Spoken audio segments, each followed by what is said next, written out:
It's been 22 years since Scott Peterson murdered his wife, Laci. Infamous wife killer Scott Peterson. Scott Peterson gives his first interview in 20 years. Peterson is serving a life sentence after his wife Laci's remains washed ashore in the San Francisco Bay. Now he's breaking his silence from prison in his first interview in 2 decades, saying he did not kill his wife. They may not like me. Why should anyone care about what you have to say? They may not like that I cheated on my wife. I was a total blank to be having sex outside our marriage. But that doesn't mean I killed her. He's telling his side of the murder case that exploded into the headlines in 2003.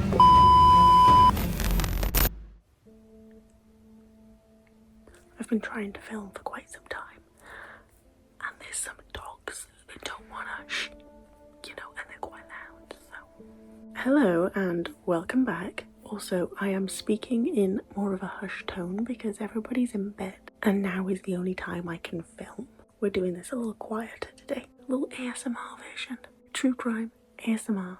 Don't say I don't treat you. In today's video, I'm going to be telling you a short story about the murder of Laci Peterson, a 27-year-old woman who was a soon-to-be mother, 8 months pregnant, when everything changed. Okay, let me set the scene for you. It's Christmas Eve in a cozy home in California. Cookies are cooling on the counter, presents wrapped under the tree, but one thing is missing. A woman, 8 months pregnant, vanishes without a trace. This is the story of Laci Peterson and how her disappearance would unravel a chilling web of lies, betrayal, and murder.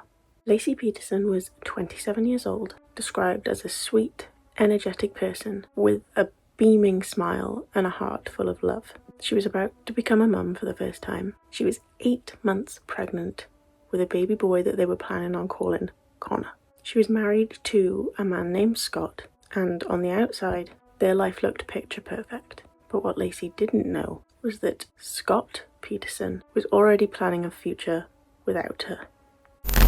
Okay, so it's Christmas Eve 2002.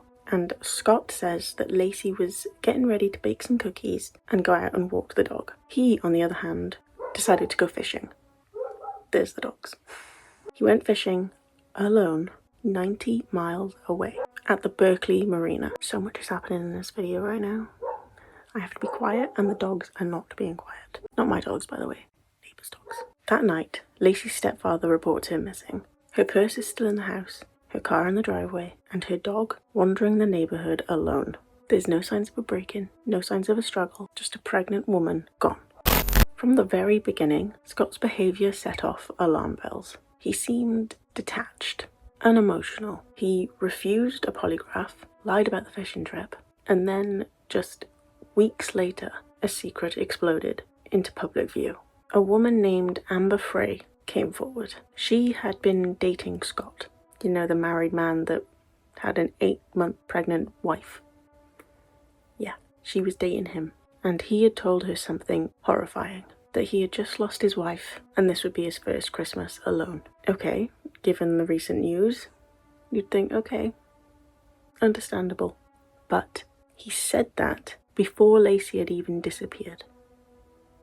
Nothing happens for quite some time, because it took 4 months for something to show up. And what showed up was even worse than you can imagine. A decomposed fetus washes ashore in San Francisco Bay.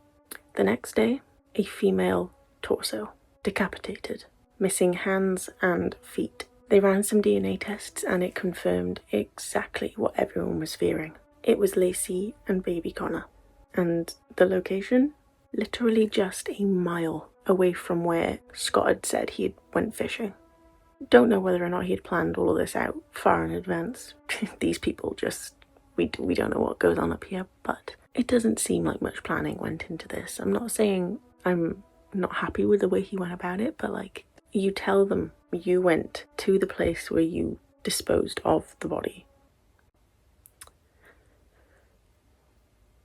Because of this, Scott was arrested just days later, near the Mexican border. His hair was dyed.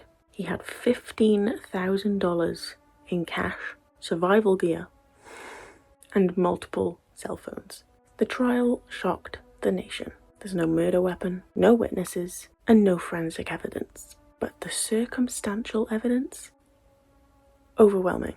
Literally a mile away from where he said he went fishing.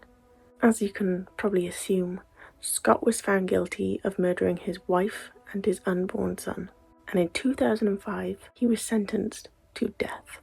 But fast forward 15 years, in 2020, Scott's death sentence was overturned due to jury selection errors. But then in 2022, he was re-sentenced to life in prison without parole. Still not as satisfactory as death penalty for what he did, but we'll take life sentence, we'll take it.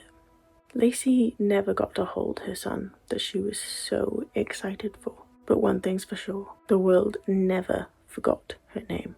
And as for Scott Peterson, he became a cautionary tale of charm, deceit, and cold-blooded betrayal.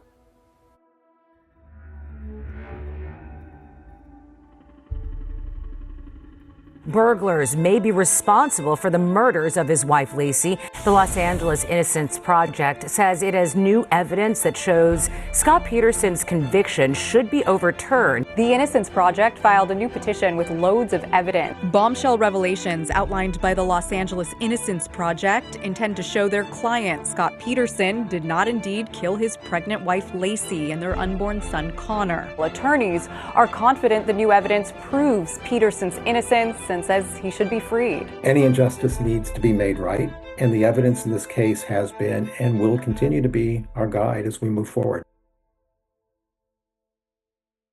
Can you imagine being betrayed that bad? Married, 8 months pregnant with his son, and at a time of year where it's supposed to be all happy and jolly, he decides to go and do that. Christmas Eve. Like I said, short story, but unfathomable, to say the least. Is that the right word? It felt like the right word. Was justice really served in this case, or do you think he should have got the death penalty like he was originally given? If you found this story as haunted as I did, subscribe for more true crime breakdowns like this one, where we go deeper than the headlines. Until next time, stay safe, stay curious, and stay out of the dark. We don't like the dark. It's dark.